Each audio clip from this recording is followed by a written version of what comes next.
ಅಯ್ಯೋ big boss, ಇದೆಂತ twist. Big boss ಮಾತಿಗೆ ಎಲ್ಲ ಸ್ಪರ್ಧಿಗಳು ಏನ್ ಮಾಡಿದ್ರು ಗೊತ್ತಾ? ಇನ್ನು ಒಂದೇ ಒಂದು ದಿನವೂ ಆಗಿಲ್ಲ, ಆಗ್ಲೇ ಬಿಗ್ ಬಾಸ್ ಮನೆಯಲ್ಲಿ ಅಲ್ಲೋಲ ಕಲ್ಲೋಲ. ಅಷ್ಟಕ್ಕೂ ದೊಡ್ಡ ಮನೆಯಲ್ಲಿ ಆಗಿದ್ದೇನು, ದೊಡ್ಡ ಮಂದಿಗೆ ಬಿಗ್ ಬಾಸ್ ಹೇಳಿದ್ದೇನು ಅನ್ನೋದನ್ನ ಹೇಳ್ತೀವಿ. ಅದಕ್ಕೂ ಮೊದಲು ಬಾಸ್ ಟಿವಿ ಕನ್ನಡ ಚಾನೆಲ್ನ ಸಬ್ಸ್ಕ್ರೈಬ್ ಮಾಡಿ.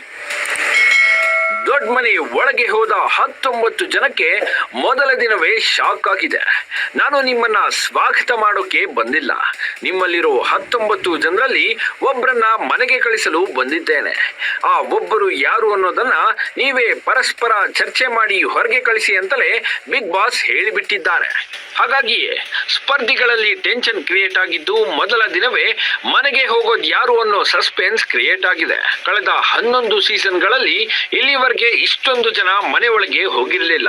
ಈ ಸಲ ಬೇರೆನೇ ಇರುತ್ತೆ ಅಂತ Bigg Boss host Sudeep promo ಒಂದರಲ್ಲಿ ಮೊದಲೇ ಹೇಳಿದ್ದಾರೆ. ಅದಕ್ಕೆ ಅಂತಲೇ 19 ಜನ ಮನೆ ಒಳಗೆ ಹೋಗಿ ಆಶ್ಚರ್ಯ ಮೂಡಿಸಿದ್ದಾರೆ. ಆದ್ರೆ ಜಂಟಿಯಾಗಿ ಒಂದಷ್ಟು ಜನ ಒಳಗೆ ಹೋಗಿದ್ದಾರೆ, ಒಂಟಿಯಾಗಿ ಇನ್ನು ಕೆಲವು ಸ್ಪರ್ಧಿಗಳು ಮನೆಗೆ ಪ್ರವೇಶ ಮಾಡಿದ್ದಾರೆ. ಆದ್ರೆ ಕೊನೆಯಲ್ಲಿ ಉಳಿದ 3 ಜನ ಒಂಟಿನೂ ಇಲ್ಲ ಜಂಟಿನೂ ಇಲ್ಲ ಅನ್ನುವ ಹಾಗೆ ದೊಡ್ಡ ಮನೆಗೆ ಕಾಲಿಟ್ಟಿದ್ದಾರೆ. ಇನ್ನು ಬಿಗ್ ಬಾಸ್ ಮನೆಯಿಂದ ಮೊದಲ ದಿನವೇ ಯಾರು ಹೋಗ್ತಾರೆ ಅನ್ನೋ ಪ್ರಶ್ನೆ ಇದೆ. ಸದ್ಯ ಬಿಗ್ ಬಾಸ್ ಸ್ಪರ್ಧಿಗಳಾದ ಗಾಯಕ ಮಾಳು ನಿಪ್ಪನಾಳ, ಸ್ಪಂದನ ಹಾಗೂ ಚಿಕ್ಕ ಹುಡುಗಿ ರಕ್ಷಿತಾ ಶೆಟ್ಟಿ ಮೇಲೆ ಎಲ್ಲರೂ ಕಣ್ಣಿಟ್ಟಿದ್ದಾರೆ. ಈ ಮೂವರಲ್ಲಿ ಒಬ್ರು ಮನೆಗೆ ಹೋಗ್ತಾರಾ ಅಥವಾ ಜಂಟಿ ಇಲ್ವೇ ಒಂಟಿ ಆಗಿರೋರಲ್ಲಿ ಯಾರಾದ್ರೂ ಮನೆಗೆ ಹೋಗ್ತಾರಾ ಅನ್ನೋ ಪ್ರಶ್ನೆ ಇದ್ದು, ಇದರಲ್ಲಿ ಯಾರು ಹೋಗ್ತಾರೆ ಅನ್ನೋದನ್ನ ಕಮೆಂಟ್ ಮಾಡಿ ಹೇಳಿ.